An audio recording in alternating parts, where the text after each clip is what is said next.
mon écran est ici en bas. Parfait. Désolé pour le stress, c'est les joies du live.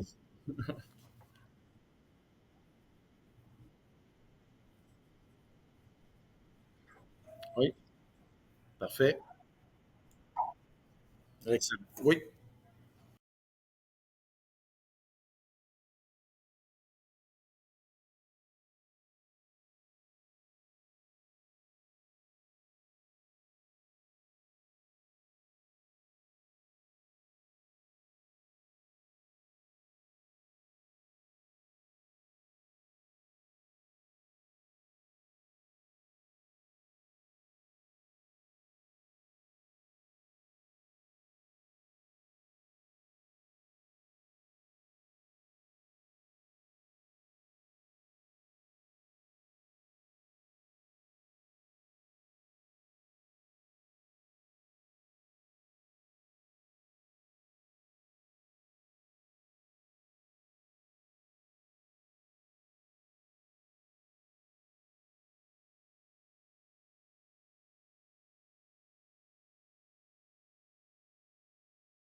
bonjour tout le monde.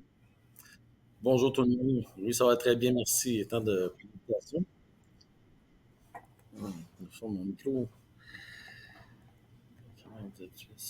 Pourtant, il est tout correct. Je vais essayer de parler un peu plus fort. Est-ce que tu m'entends mieux si je m'approche? Oui, comme ça.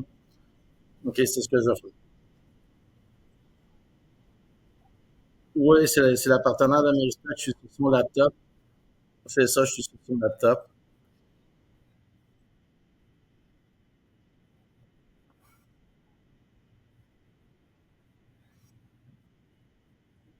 Oui,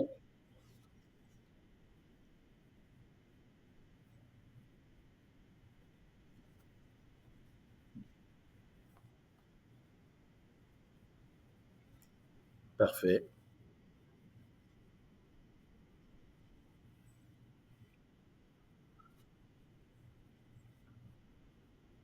Parfait. Fait que je vais me présenter. Merci tout le monde d'être à l'écoute avec nous. Non, je ne m'appelle pas Suzy, je m'appelle Stéphane Blanchard. Je suis inspecteur en bâtiment pour la compagnie Amerispec depuis 1999. J'ai commencé ma formation en 99, je devrais dire. J'ai commencé à faire de l'inspection en 2000. Depuis 2000, j'ai effectué plus de 10 000 inspections sur une base personnelle. En 2005, je suis devenu responsable de la formation pratique de tous les inspecteurs chez Amerispec. En 2015, je suis devenu le directeur général par intérim. Puis j'ai acheté ma première franchise Amerispec Laurentide, en 2020. Puis par la suite, ben, j'ai acheté des autres franchises, soit l'Est de Montréal, la Couronne-Nord, Laval, Laurentide, la Naudière. Donc, on couvre quand même un grand territoire aujourd'hui. Notre bureau, si on parle d'expérience, on a plus de 55 000 inspections. Dans mes respects, c'est ouvert depuis 1993 qu'on a ouvert les bureaux la première fois. À mes respects, c'est un réseau de franchises au travers de l'Amérique du Nord. Donc, on en trouve un peu partout. Ça va pour la présentation de la compagnie. Naturellement, on peut voir le séjour semaine de toutes les façons, rejoignable de toutes les façons imaginables, mais on n'est pas là pour ça ce matin. On est là pour parler des avantages de l'inspection pré-vente. Donc, de mon côté, avant d'aller peut-être avec une première question, je vais vous donner le point de vue d'un inspecteur d'une inspection pré-vente, de ce que ça peut amener comme avantage surtout. Puis ensuite, on ira avec les questions plus techniques là, de la part de Gaétan pour s'orienter sur ce qu'un acheteur peut peut-être comme intérêt à savoir côté inspection. Pour l'inspection en bâtiment, en général, qu'on parle de pré-vente ou pré-achat, on parlait de l'inspection en bâtiment pour commencer. C'est quoi une inspection en bâtiment pour une personne qui vend une maison, qui est propriétaire depuis 30 ans, 40 ans? Quand on a acheté la maison il y a 30 ans, il y a 40 ans, ça n'existait pas l'inspection en bâtiment. On allait voir la maison avec notre cousin qui connaissait ça souvent, puis on achetait la maison. Ben là, moi, ben, c'est ça, dans le temps, avant les inspections, il n'y a pas grand monde là, qui. On allait avec du monde qui connaissait ça, j'allais chercher des bons conseils. Là, l'inspection, maintenant, c'est bien implanté. Les inspections se fait pratiquement à toutes les transactions immobilières. Donc, quand un inspecteur va faire le tour d'une propriété, on va commencer par l'extérieur de la maison. Par exemple, on va faire la vérification de l'aménagement paysager, c'est-à-dire s'assurer que l'eau s'éloigne de la maison. On va vérifier les fondations, le revêtement extérieur, la qualité des fenêtres. On va monter sur le toit, aller voir la qualité de la toiture. On va faire voler un drone quand on n'est pas capable de monter sur le toit. On va vérifier les balcons. Donc, c'est vraiment une inspection détaillée. Une fois que ça c'est fait, l'inspecteur il va continuer son inspection à l'intérieur. À l'intérieur, on va aller vérifier, par exemple, ce qu'on appelle les systèmes principaux, c'est-à-dire on va aller vérifier l'entrée d'eau, les égouts, le panneau électrique, le chauffe-eau, le système de fournaise quand il y en a un. Donc, on fait vraiment une inspection de tous les éléments importants de la maison. Ensuite, on va regarder la structure de la maison. Donc, on va regarder l'état des colonnes, les poutres, tous les seuils de plancher, des escaliers. Puis après ça, on va faire le pièce par pièce, c'est-à-dire qu'on va visiter chacune des pièces, vérifier les portes, les fenêtres, les prises électriques, le chauffage. Puis on va dénoncer, décrire dans le rapport chacune des imperfections, chacune des anomalies qu'on a pu voir. Puis on finit généralement par le grenier, une place que les acheteurs n'iront jamais visiter en temps régulier. Nous, on va monter dans le grenier, on va aller s'assurer qu'il n'y a pas de signe d'infiltration d'eau, que l'isolation se fait bien, est en bonne quantité, que la ventilation se fait bien. Ça, c'est comment que ça se passe, une inspection. Maintenant, que l'inspection soit pré-vente ou qu'elle soit pré-achat, c'est-à-dire que ce soit l'acheteur qui l'a commandé ou que ce soit le vendeur qui l'a commandé, pour nous, c'est exactement la même inspection. Donc, on va recevoir un rapport qui va décrire l'état de la maison.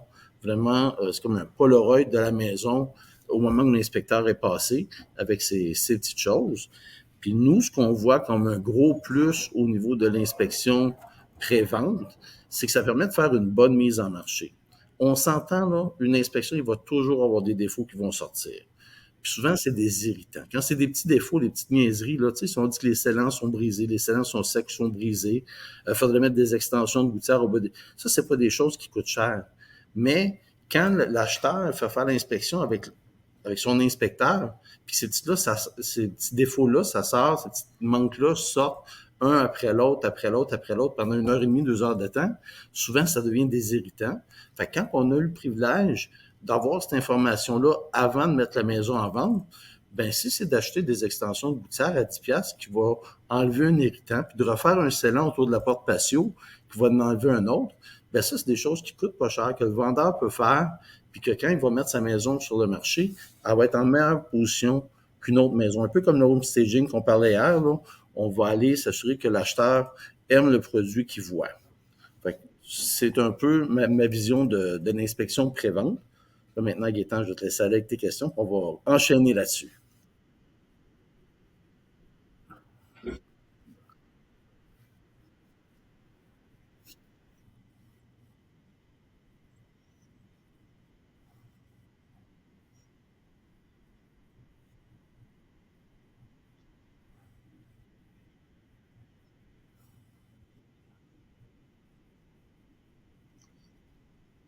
Ben, c'est ça. comme j'ai dit tantôt, là, pour nous, c'est exactement la même inspection. Peu importe qui va payer le rapport d'inspection, dans le fond, le rapport, une fois qu'il est fait, nous, on le signe et on s'en porte garant. Donc, que ce soit monsieur le vendeur ou monsieur l'acheteur, ma responsabilité est engagée au niveau du rapport d'inspection. Pour l'acheteur, des fois, il va avoir une crainte justement de dire ouais, mais là, c'est l'inspecteur de l'acheteur. Parce qu'il y a toujours cette, au Québec, on est comme ça, on s'invente toujours des petits traits à gauche puis à droite. C'est l'inspecteur de l'acheteur.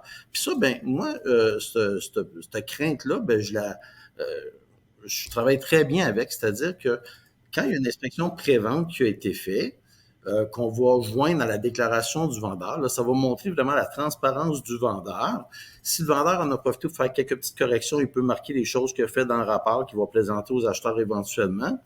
Puis l'acheteur, lui, s'il dit, ouais, mais là, tu sais, ça y enlève pas ses droits. Il a quand même le droit de faire son inspection pré-achat. Puis en faisant faire son inspection pré-achat, il va bénéficier de 2 rapports d'inspection sur sa maison.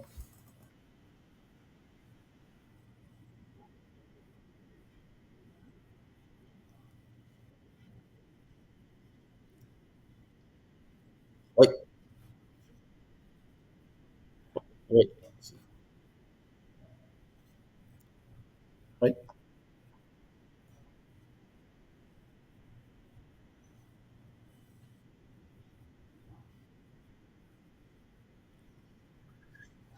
Ben, c'est sûr que c'est ça. Euh, le rapport d'inspection comme tel appartient au vendeur. Moi, ce que je dis à mes clients quand on fait une inspection pré-vente comme ça, c'est qu'on le met sur la table pour consultation. Les gens peuvent savoir un peu l'état de la maison, plus qu'un peu, si peut-être notre temps d'aller au complet, ils vont savoir l'état de la maison avant de faire leur offre. Ça rend ça vraiment intéressant. Puis, c'est sûr que s'il y a 15 ou 20 personnes, on ne pourra pas expliquer un rapport d'inspection à 15 ou 20 personnes. Mais une fois que la transaction est sécurisée, une fois qu'on a une offre qui est déposée, si l'acheteur, avant de faire son inspection, vous voulez savoir, vous voulez parler avec notre inspecteur qui a fait l'inspection, ça regarde, ce point-là, ces 2, 3 points-là, vous voudrais que tu m'en parles un peu plus, on est ouvert, nous, à répondre à ces questions de tout le temps. Nous, ça reste nos clients. Si on va juste compléter un petit peu d'informations là-dessus, là où je considère que ça peut être quand même pertinent pour l'acheteur de faire son inspection s'il y a eu une inspection pré-vente. Dans le cas on s'entend dans le cas des offres multiples, là, souvent, on n'a pas le privilège de rentrer une condition comme l'inspection nécessairement, donc la pré-vente va vraiment venir protéger tout le monde. Mais dans le cas d'une transaction régulière, on n'est pas en offre multiple ou des choses comme ça. Si l'inspecteur, même s'il il faisait son travail là, du meilleur de il travaillait ça coche, OK? On reste des humains. S'il y a eu un manquement à l'inspection, puis que le vendeur donne le rapport à l'acheteur n'a pas de lien contractuel avec l'inspecteur en bâtiment. Donc, si l'inspecteur avait mal fait son travail, l'assurance de l'inspecteur ne protégerait pas l'acheteur éventuel. C'est pour ça que moi, je dis, l'inspection pré-vente, c'est un bel outil pour montrer la transparence, pour déclarer ce qu'on connaît de la maison, pour peut-être faire des travaux en amont s'il y a des petites choses à corriger, mais l'acheteur devrait quand même procéder, lui, à sa propre inspection pour être sûr d'être protégé s'il y avait un manque.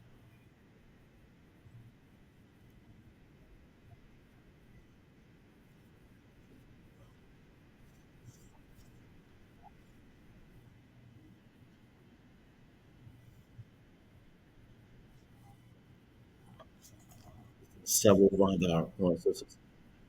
Oui. Ouais. Puis,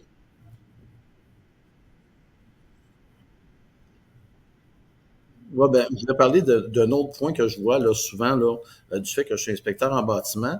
Ma vision là, de la transaction immobilière, plus la vision d'un inspecteur, c'est peut-être pas comme ça dans votre réalité à vous en tant que courtier, mais je vais vous dire comment moi je vois ça. Tu sais, on met la maison en vente. Moi, je me mets dans la peau du vendeur. Là, OK? Le vendeur, il choisit un courtier, il fait une belle mise en marché de sa propriété. Il y a une offre d'achat finalement qui rentre. Là, il y a une ronde de négociation qui rentre. On en a un prix X. Là, on négocie un petit peu. Bon, OK, là, finalement, c'est plus un prix Y qu'on reçoit, c'est une chose. Là, ça, c'était une offre qu'on a acceptée, qui était une belle offre, mais qui était aussi une offre conditionnelle à l'inspection. Là, vient le jour de l'inspection, l'inspecteur fait son tour avec l'acheteur, avec les gens, commence à expliquer les petites imperfections qu'il peut avoir sur la maison. Puis là, monsieur l'acheteur, tout d'un coup, il y a des choses qui le dérangent un peu plus. Puis comme il ne le savait pas, souvent, il va revenir à la table des négociations pour une deuxième ronde. J'appelle ça comme une ronde de boxe. Il va revenir pour une deuxième ronde de négociations. Puis là, on ne parle plus du prix X en descendant. On avait fait une offre Y, on parle de Y en descendant. Donc, souvent, d'avoir fait une inspection pré-vente, à mes yeux, ça fait qu'on va avoir un meilleur prix à la fin parce que les choses, c'est sûr que d'un inspecteur là, il peut y avoir des petites différences dans un rapport d'inspection, mais s'il y avait quelque chose d'important comme de l'amiante dans le grain, de la vermiculite ou des fissures à la fondation, ou des infiltrations d'eau. Ça, tous les inspecteurs sont supposés l'avoir vu. Donc, s'il y avait un problème important, ça va être connu. On ne reviendra pas une deuxième fois en renégociation parce que là, j'ai fait une offre, là, je m'aperçois que finalement, le toit il coule. Donc, tu savais que le toit il coulait quand on le fait là.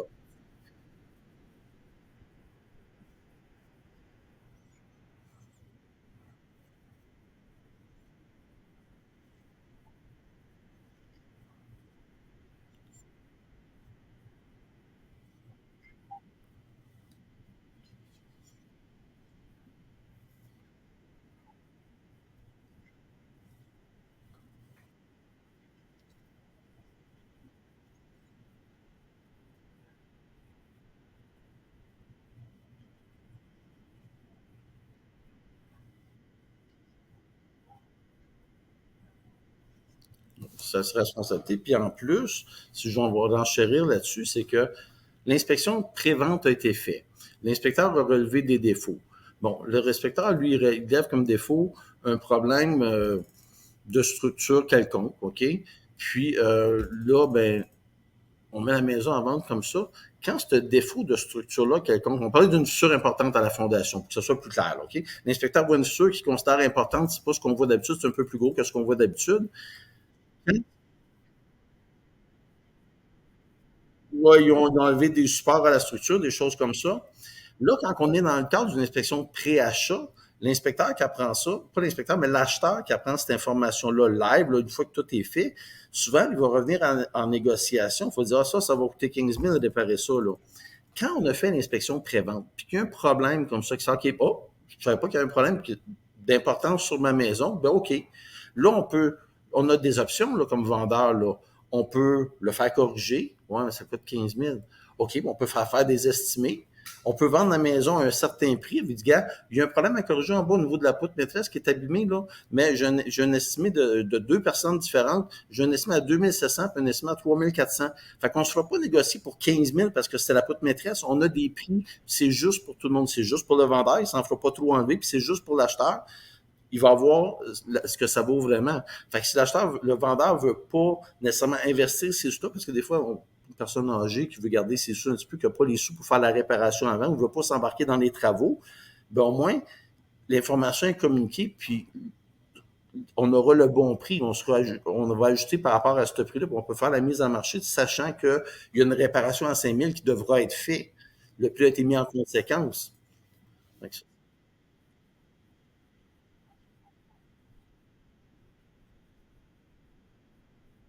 C'est ça. Ouais.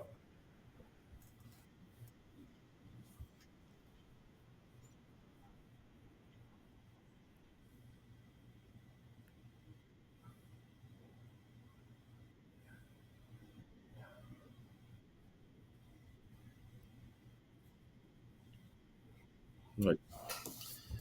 Euh, Ben, vas-y avec des questions, puis on va y aller, là. Pardon? Ah non, moi c'est correct, là. Je suis pas pressé, là. Ça a été compliqué de m'installer, mais je suis installé maintenant.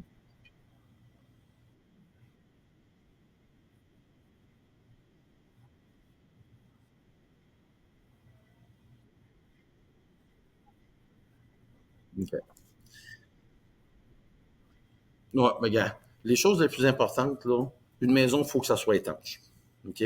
Donc, euh, on habite notre maison, on la voit tous les jours, puis à un moment donné, on devient comme aveugle, on la voit plus. On rentre dans la maison, mais on la voit plus, notre maison. Fait que si on se prépare à mettre la maison sur le marché, les choses qu'on devrait regarder, on devrait prendre le temps là, de se reculer sans être un professionnel, regarder l'état de la toiture.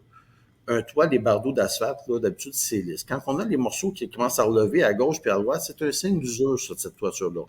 Y a-tu des tuiles qui sont manquantes? Encore une fois, ça prend pas un professionnel, tu te recules un peu. Hey, mon toit, il est bleu, j'ai une grosse section qui est noire, où j'ai des bardeaux, justement, comme ça, qui fait, t'es rapide, pour la félicitation. Tu as des bardeaux qui relèvent. Ben là, on peut peut-être demander à un couvreur, de venir voir, faire un estimé, donner une idée de à quoi s'attendre. C'est-tu de l'usure normale ou non? Fait que ça, c'est le genre de choses qu'un propriétaire peut faire quand même assez facilement. Ensuite, il peut s'assurer, tu sais, toutes les choses, le bois, tu penses, y a-tu le bois qui est pourri, tes balcons de bois, tout ça, tu peux faire le tour, là, tu regardes ta rampe, ok, ma rampe, elle est solide, ma rampe, mon balcon est solide, j'ai pas de bois qui est pourri sur mon balcon. Épuré, comme la dame disait hier, elle disait très bien, épuré, si on a un paquet de cochonneries en dessous du balcon, ben, tu sais, si on enlève ça, quand les gens vont visiter la cour, déjà, ça va être plus beau, aux choses. Enlever tout ce qui est déchets, qui touche, ça a l'air niaiseux ce que je dis, mais c'est pas niaiseux du tout, là. Tu sais, s'il y a du bois d'entreposé sur le bord de la maison, des vélos, c'est ça, tassez ça de là, ah, regarde, on tasse ça, regarde mon revêtement, ici, il est abîmé, là, il y a quelque chose. Fait que des fois, juste regarder la maison, un côté à la fois, chaque côté de la maison, tu la regardes, même si t'es pas un inspecteur en bâtiment, on a du revêtement, c'est linéaire, c'est blanc ou c'est beige, hop, il y a un trou, ben, ça, c'est pas ce qu'on voit d'habitude. Fait on peut regarder un peu l'état des scellants, s'assurer qu'il n'y a pas des vitres qui sont cassées, que les portes et fenêtres, ça rouvre et ça ferme facilement. Parce que ça, encore une fois, ça en est des irritants qui ressortent à répétition. Ah, cette fenêtre-là, elle ferme pas bien. Je l'ouvre pas parce que, les fenêtres qu'on n'ouvre pas parce qu'on a la climatisation puis elle fonctionne pas bien, mais c'est peut-être la peine de faire ajuster avant de mettre sa maison en vente. Parce que pour un acheteur, il peut s'imaginer que c'est une grosse affaire qu'il va falloir changer la fenêtre. Tandis que c'est un ajustement qui est nécessaire, changer un petit mécanisme, c'est simple. Vérifier l'âge de son chauffe-eau. Je sais que le courtier, souvent, va dans son travail, va vérifier ces choses-là. Mais tu sais, toi, en tant que propriétaire, quand tu veux mettre ta maison en vente, tu peux passer et aller voir ton chauffe-eau. Tu vas regarder la date dessus. Ah, c'est vrai, finalement, il y avait 17 ans, mon chauffe-eau. Ça peut être une bonne idée de le changer, là. Autant pour votre sécurité au niveau des dégâts d'eau que pour mettre la maison en vente.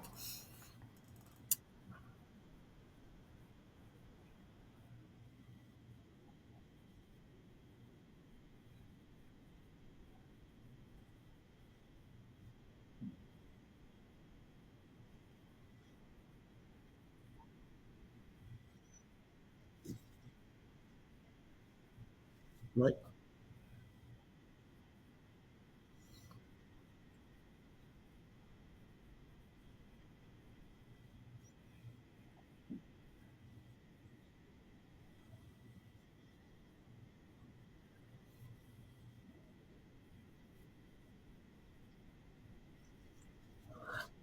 Là, ça devait sentir un peu, là.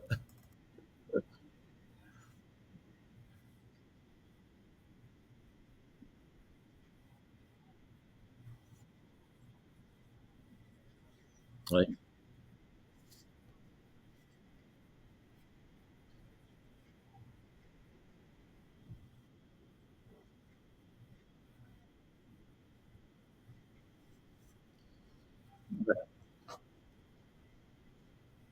On offre des services complémentaires à l'inspection. Nous, vraiment, on essaie d'être ce qu'on appelle le one-stop shop de l'inspection, c'est-à-dire qu'on va se rendre sur place, puis si on s'aperçoit qu'il y a quelque chose qui nécessite d'être investigué davantage, toujours dans le cadre d'une inspection, ben, on peut offrir ce service-là. Comme tu parlais, au niveau du drain français, on est dans le sol, puis les gens sont vraiment inquiets, c'est humide ou ça sent l'humidité. S'il y a un puisard dans la maison, à partir du puisard, il y a moyen de passer une caméra, les équipements qu'on a, passer une caméra dans le drain français, puis aller voir l'état du drain français, savoir il est dans quelles conditions ce drain-là. La même chose, des fois, il va y avoir un arbre en façade sur la maison, un gros arbre. Là, on fait notre inspection dans la maison, on tire la chasse d'eau dans les toilettes, puis l'eau, elle évacue pas bien. Il y a moyen de passer une caméra pour aller s'assurer que le tuyau entre la maison et la ville est encore en bonne condition, parce que lui, de remplacer, c'est quelques milliers de dollars à chaque fois. Là, ça monte vite, ces factures-là, parce qu'il y a de l'excavation, là, tu sais. Fait que, oui, ça, c'est un service qu'on offre de faire la caméra. On offre plusieurs services comme ça. Si on, la belle photo que tu montrais tantôt sur le mur, sur le béton, c'est fort probablement de la moisissure que là. Donc, quand on voit des cernes de moisissure, ils sont pas toujours gros comme ça, mais quand on voit des cernes de moisissure, des fois, les gens peuvent être en raison de s'inquiéter pour leur santé dans certains cas. Donc, il y a moyen de faire des tests de qualité de l'air, savoir si l'air, s'il y a des spores de moisissure dans l'air. Donc, ça, c'est une chose qui peut être faite. Puis, on pense ça, c'est une machine qui va pomper l'air. On va faire des tests d'air de cette façon-là. Puis, il y a une autre chose qui est intéressante, qui est non invasive, qui peut être fait aussi au niveau de l'inspection. On a une déclaration du vendeur qui dit que dans la chambre des enfants au sol, il y a eu infiltration d'eau par le cadre de la fenêtre, puis ça a été réparé. Là, au moment de l'inspection, on fait le tour de la chambre, puis les murs sont impeccables. Ça a été peinturé, tu sais, ça a été... Mais là, est-ce qu'ils ont tout enlevé ce qu'il y avait enlevé? Est-ce qu'il y a encore de la moisissure derrière où ils ont nettoyé en surface puis ils ont peinturé? Là, ce qu'on voit est impeccable. La peinture, elle est fraîche, elle est belle. Ben, on a un service qu'on offre, on a ce qu'on peut faire des écouvillons, c'est un frottis, c'est-à-dire que c'est comme un petit Q-tip qui baigne dans une solution qu'on va frotter sur le J-Proc à l'endroit où on sait qu'il y a eu une réparation. OK? Puis on peut envoyer ça au laboratoire. Puis s'il y a de la moisissure dans le mur derrière, ben on va le savoir sans avoir fait d'ouverture, sans avoir rien brisé. Donc ça, ça s'appelle un écouvillon. On fait un frottis, un test par frottis. C'est un petit Q-tips. On le frotte sur une zone où on est inquiet, peut-être d'une réparation, où on sait qu'il y a peut-être eu un problème dans le passé. Puis ça permet de voir s'il y a des moisissures dans le matériel. On va le savoir, même s'il n'y a rien qui est apparent visuellement. Si on faisait une découpe dans le J-Proc, on peut aller voir derrière. Mais des fois, les gens, les vendeurs, ne sont pas toujours intéressés à ce qu'on découpe dans le J-Proc qu'ils viennent de réparer. Donc, en faisant ça, on va savoir s'il y a encore des moisissures, puis si ça revient, ça c'est sain, on sait que la réparation, elle a été bien faite. Donc ça fait partie des choses qu'on fait. Quand on voit sur une structure de bois, des fois, il va y avoir des champignons qui ont poussé. On peut prendre des prélèvements des champignons, les envoyer directement au laboratoire pour analyser, savoir s'il y a des champignons qui peuvent soit affecter la structure de la maison ou être dangereux pour notre santé. Puis la même chose aussi, là, on parlait de champignons puis de moisissures, des tests d'air, ces choses-là, mais on peut rentrer dans une maison puis s'apercevoir dans le sous-sol des années 70 ou peu importe qu'on a des composantes, des matériaux qui pourraient contenir de l'amiante. Donc, quand on fait l'inspection, puis on dit, bon, ben, les tuiles ici, il y a possibilité que ça contienne de l'amiante, les tuiles de plancher, le sucre, des choses comme ça. Si on voit que notre client, ça lui cause une insécurité, ben, on peut proposer que si c'est quelque chose qui vous inquiète, on peut en prendre, avec l'autorisation du propriétaire, on peut en prendre un prélèvement, puis l'envoyer en Asie, pour savoir si effectivement il y a de l'amiante ou non dans le produit. Parce que c'est des produits qui peuvent en contenir, mais c'est pas, c'est pas une garantie à chaque fois. C'est une façon d'avoir l'esprit tranquille là-dessus.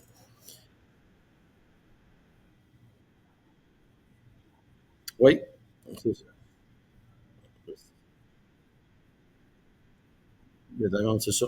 Quand il y a de l'amiante dans ces matériaux, il n'y a pas nécessairement de problème pour les occupants comme tels. Tu sais, l'amiante, elle est prise dans les matériaux, sauf que le jour qu'on fait une rénovation, on décide qu'on met des lumières encastrées. L'électricien, lui, avant de mettre sa drille au plafond, là, s'il pense qu'il y a possibilité qu'il y a de l'amiante, il va faire des tests. Puis s'il y a de l'amiante, mais les travaux viennent de doubler ou tripler en coût. Là. C'est vraiment une... C'est sûr. C'est ça. Si on a fait une inspection pré-vente, on parle, le sujet d'aujourd'hui, c'est l'inspection pré-vente. L'inspecteur rentre dans la maison et dit, ah, ça, ce truc-là, ça peut contenir de l'amiante. Bien, si on prend la peine, en plus d'avoir fait l'inspection pré-vente, si on fait analyser le produit, puis que ça revient, puis que ce truc-là, il n'y en a pas d'amiante, bien, on ne se fera pas négocier pour rien, encore une fois, parce que oui, c'est un produit qui est susceptible de contenir de l'amiante, mais nous, on l'a fait analyser, puis non, ça ne contient pas d'amiante. Fait que c'est un autre avantage d'aller faire les vérifications comme ça en amont.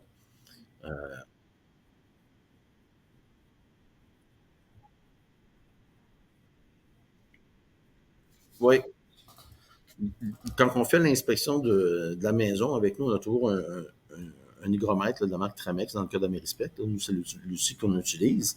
Puis, on va s'en servir s'il y a un cerne d'eau, par exemple. Sur le bas d'une fenêtre, sur un mur, sur un plancher, il y a un cerne d'eau. On veut savoir ce cerne d'eau-là, il est-tu actif? Il est-tu en train de faire de la moisissure ou c'est quelque chose qui était vivre le 10 ans, ça a séché, une plante qui a coulé sur le plancher, ça a fait un cerne sur le bois, puis il n'y a pas eu d'eau depuis. C'est pas la même chose, c'est pas le même impact pour l'acheteur. Donc là, on va mesurer le taux d'humidité sur le plancher, par exemple, puisqu'il y a un cerne qui était peut-être une plante, puis on va comparer ailleurs sur le même plancher, puis on va voir si c'est plus humide à l'endroit où il y a un cerne ou si c'est le même taux d'humidité. Quand c'est le même taux d'humidité, généralement, c'est que il y a eu un dégât d'eau, ça a fait un cerne, ça a séché, puis c'est du passé.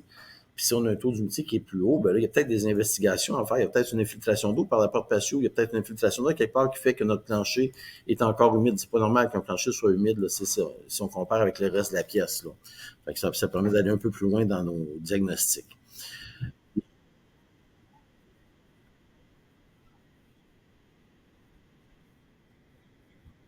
Oui.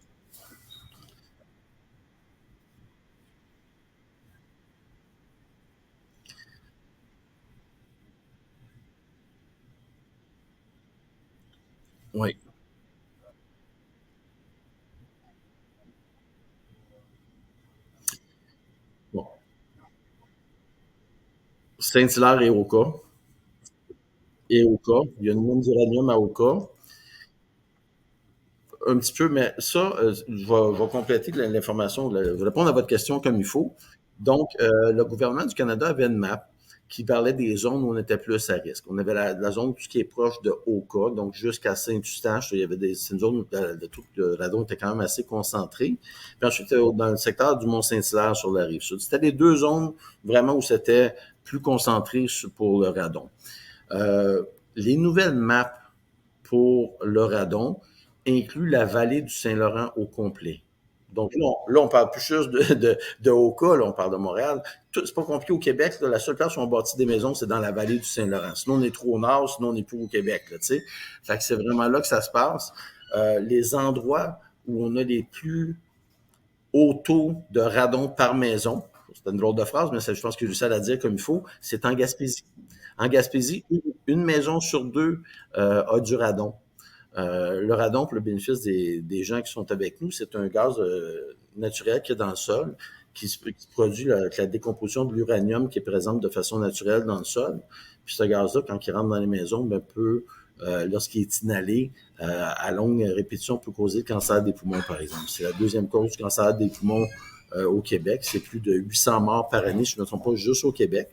Donc, c'est... Oui, oui, le radon, c'est une des très grandes sources là, de la cause numéro un du cancer des poumons chez les non-fumeurs. Puis quand on est fumeur en plus, ben ça donne une chance de plus au cancer, une chance de moins pour la personne. Donc, oui, il y a moyen de faire des tests pour ça. C'est quoi les tests exactement? Un vrai bon test de radon, ça se passe sur au moins 3 mois. On met 12 mètres dans une pièce au sous-sol, une pièce qu'on utilise comme une chambre chez une chambre, même ça, c'est la table de chevet dans la chambre, quelque chose comme ça. On laisse ça là pendant 3 mois dans des conditions fermées, idéalement en hiver, là, les fenêtres sont fermées. Après ça, on envoie ça au laboratoire, c'est analysé, puis ça nous dit la concentration. Le radon, ça se mesure en becquerel au mètre cube, c'est la concentration de radon dans la maison. Puis la norme au Canada, on dit qu'on veut être en bas de 200 becquerels au mètre cube. Ailleurs, en Europe, c'est 148. Puis quand on fait des correctifs pour le radon, on va essayer de les se mettre en bas, de se positionner en bas de 100 becquerels au mètre cube. Sauf que, dans le cadre d'une transaction immobilière, on a mis la maison en vente, l'acheteur il est inquiet par rapport au radon. On n'a pas 3 mois pour attendre après un test. Donc là, on peut faire un test rapide. Nous, c'est ça qu'on offre, un test rapide. Le test rapide, quand les gens vont appeler chez Amerispec pour réserver l'inspection, là, à ce moment-là, on va, s'ils nous parlent de l'inquiétude pour le radon, on va tout de suite commander des dosimètres, c'est des appareils qui mesurent le radon. C'est du charbon activé qui est dans une capsule. On va aller les installer à la maison du vendeur, à des endroits stratégiques, dans des boîtes antiviolables pour être sûr qu'il n'y a personne qui joue avec. On va les laisser pendant un minimum de 72 heures. Puis au moment de l'inspection, l'inspecteur qui fait l'inspection va enlever la boîte, on va fermer les 12 mètres, puis envoyer ça au laboratoire pour l'analyse. Ça ne donne pas des résultats précis comme un test de 72 heures. Mais on sait que la norme, c'est 200 becquerels. Donc, si on fait un test rapide, puis qu'on est à 800 becquerels, bien, on sait qu'il faut intervenir. Si on fait un test rapide, puis on est à 150, ben, on sait que c'est rassurant, mais on va quand même, une fois propriétaire, on va quand même faire un test à long terme pour être certain qu'on n'a pas des périodes de l'année où ça monte plus que le test rapide qu'on a fait.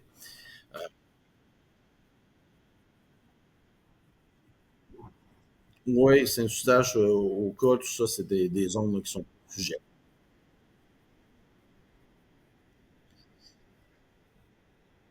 Ben, ouais. En réalité, le correctif, là, ce qui arrive, c'est que le radon, il va pénétrer dans la maison par toutes les ouvertures qu'il peut avoir au niveau du béton. Ça rentre, il est dans la terre, OK?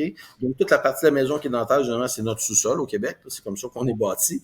Donc, les fissures dans les murs, les fissures dans le plancher, autour des tuyaux, les regards de plomberie, je fais un petit espace. Par le puisard, quand il y a un drain français, le drain français collecte le radon tout autour de la maison, puis il rentre ça dans la maison. D'ailleurs, le code du bâtiment prévoit le radon dans les nouveaux bâtiments. Puis on a des couvercles maintenant sur les puisards où il y a la pompe à éjecter, des couvercles qui sont étanches pour s'assurer que le radon ne rentre pas dans la maison. Une maison où il y aurait du radon, que ce n'était pas prévu pour le radon à la construction comme tel, ce qu'on fait, c'est que on va mettre l'espace que sous la dalle de béton en pression négative. C'est comme ça. D'habitude, là, le gaz, il vient du sol, il passe au travers de la dalle, puis il rentre dans le sous-sol. Là, ce qu'on fait, c'est qu'on met une ventilation On fait un trou dans la dalle de béton, on insère un tuyau, puis on va aller extraire l'air qu'il y a sous la dalle. Fait qu'au lieu d'être l'air du sol qui monte dans la maison, c'est l'air de la maison qui descend par les fissures dans le sol, puis qui est évacué au travers le toit, comme une fan de salle de bain, tout simplement. Euh, il y a deux types de systèmes pour l'atténuation du radon. Le premier système, c'est un système qui est passif. C'est un tuyau on perce la dalle, on amène le tuyau jusqu'à dans le gravier, on scelle autour, on prolonge ce tuyau-là jusqu'au travers le toit comme un aimant de plomberie. Donc, il se fait un effet de cheminée qui fait que le radon, c'est facile pour lui de sortir, puis il s'en va dehors dans l'air, puis il est dispersé, c'est pas un problème dans la maison. Ou on peut avoir le même système actif. Là, à ce moment-là, il y a une fan qui est rajoutée sur le même tuyau qui s'en va dehors, puis ça va siphonner 24 heures sur 24 la dalle de béton, puis ça met ton sol au complet en pression négative. Il n'y a pas d'air du sol qui peut rentrer dans le sous-sol. Des installations comme ça, ce qui est intéressant, c'est le coût. Souvent, les gens vont avoir peur d'acheter une maison parce qu'il y a du radon. Ben, un correctif, un système actif ou passif, ça peut coûter de 2 à 3 000 dollars. Donc, on n'est pas en train de parler de correctif à 25 000, de tout réparer partout. Le correctif n'est pas nécessairement coûteux. Si on pense au coût des maisons aujourd'hui, ben, si on a une maison à 500 000 dollars, il faut mettre un 3 000 pour un système d'atténuation du radon. Ça ne fait pas une grosse différence. On n'est même pas dans le 1 %. Là.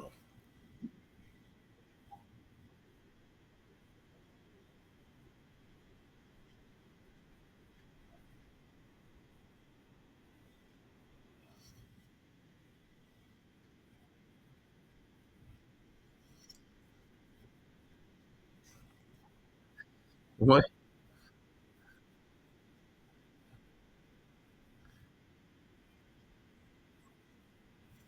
OK. Présentement, on a 3 personnes qui prennent les lignes au bureau.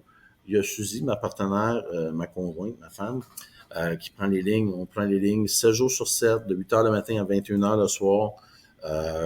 Ensuite, on a Hélène, Lucie qui prennent les appels aussi pour booker les rendez-vous.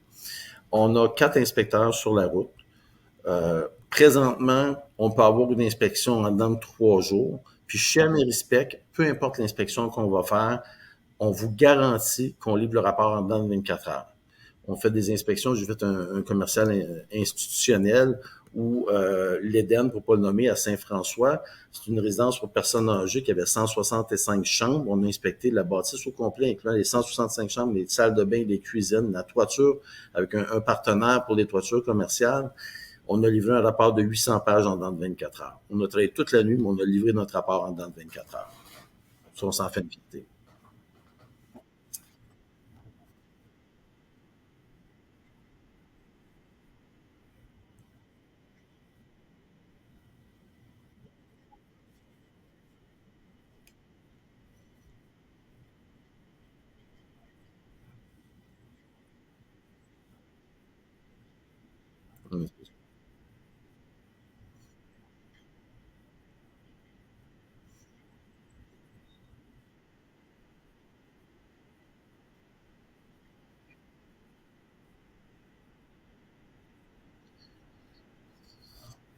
Tu as vraiment besoin du rapport d'inspection sur cette maison-là en plus.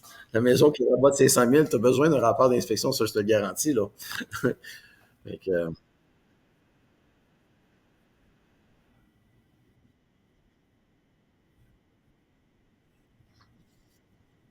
ben, en réalité, quand on fait le tour de la maison, là, qu'on le fasse en pré-achat ou en pré-vente, on va le faire avec la personne, avec notre client, que le client soit le vendeur ou l'acheteur, on fait le tour avec lui. Une inspection, ça dure un bon 2 heures. On fait le tour. Dans le cas de l'acheteur, par exemple, on lui montre, allez où l'entrée d'eau si un jour il y avait une urgence, savoir où on va fermer l'eau. Le vendeur, ben, on va aller voir l'état de son robinet d'entrée d'eau. Est-ce qu'il fuit ce robinet-là, ces choses-là? On fait le tour, puis au fur et à mesure où on voit des imperfections, c'est pas trop des défauts, des fois c'est des imperfections. Imperfection, c'est un grand mot. Au fur et à mesure qu'on voit des imperfections, on les mentionne. Puis oui, ils vont être mentionnés au rapport, même si c'est léger comme défaut. Mais les gens le savent, on prend les photos de chacun des défauts qu'on voit. Fait que quand on soit un rapport le lendemain, c'est facile. Si on est dans une chambre à coucher, puis dans le rapport, c'est marqué il y a une polarité inversée. C'est quoi, c'est une polarité inversée? Bien, ça a été expliqué sur place, c'était quoi une polarité inversée, parce que je vois sur la photo un testeur de prise, là. Bon, puis notre client, que ce soit l'acheteur ou le vendeur, nous a vu tester les prises, puis on lui a indiqué c'était laquelle la prise qui était mal raccordée. Puis, à ce moment-là, ben, il peut choisir de faire venir un externe pour le corriger ou de dénoncer, encore une fois, tout simplement, comme j'expliquais un peu plus tôt.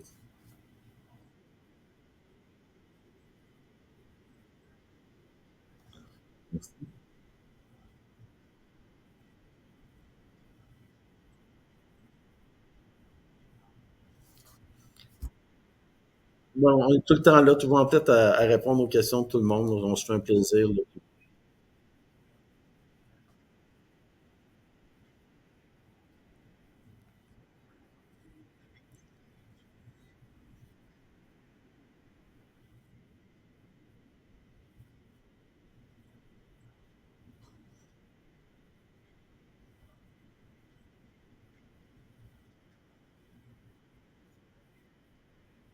Oui, ça fait plaisir.